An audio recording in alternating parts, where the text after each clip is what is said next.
ఇక ఖమ్మం జిల్లా ప్రభుత్వ ఆసుపత్రి ముందు పారిశుద్ధ కార్మికులు ఆందోళనకు దిగారు. 3 నెలలుగా జీతాలు రాకపోవడంతో విధులు బహిష్కరించారు. ఆసుపత్రి ముందు బైఠాయించి నిరసన దీక్ష చేపట్టారు. ఆందోళన చేస్తేనే తప్ప జీతాలు వచ్చే పరిస్థితి లేదని వాపోయారు. వేతనాలు రాకపోతే ఎలా బతకాలని ఆవేదన వ్యక్తం చేశారు. వెంటనే 3 నెలల పెండింగ్ జీతాలు విడుదల చేయాలని డిమాండ్ చేశారు. ఆసుపత్రి సూపరింటెండెంట్ ఆర్ఎంఓ వచ్చి సర్ది చెప్పేందుకు ప్రయత్నించగా జీతాలు చెల్లించే వరకు విధులకు హాజరు కాబోమని కార్మికులు తేల్చి చెప్పారు. కార్మికుల ఆందోళనకు సిపిఎం, సిఐటియు, ఐద్వా నాయకులు సంఘీభావం తెలిపారు. అధికారులు, ప్రజాప్రతినిధులు జోక్యం చేసుకుని కార్మికుల సమస్యను పరిష్కరించాలని కోరారు.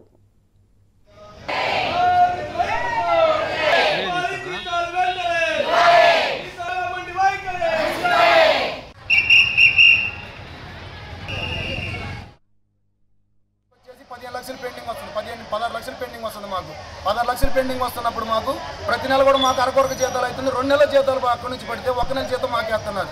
అందుకని ఈ సమస్యను అని చెప్పేసరికి డిఎంఈ గారు అన్నారు కదా, ఈ యొక్క సమస్య అనేది బెడ్ల సమస్య అనేది మీకు 15 రోజులు 20 రోజులలో నేను తేల్చి పంపిస్తామా, నేను సెక్రటరీకి పోతున్నా, మేడం గారితో ప్రిన్సిపల్ సెక్రటరీ గారితో మాట్లాడతా, నేను మాట్లాడి ప్రత్యేకంగా శ్రద్ధ తీసుకొని నేను ఈ యొక్క సమస్యను మీకు చేసి పంపిస్తామా అని చెప్పేసి అన్నారు. మాకంటే ముందు కరీంనగర్లో చేసినని చెప్పారు, మరి మాకంటే ముందు నల్గొండలో చేసిన అన్నారు, మాకంటే ముందు మహబూబ్నగర్లో చేసినని చెప్పారు.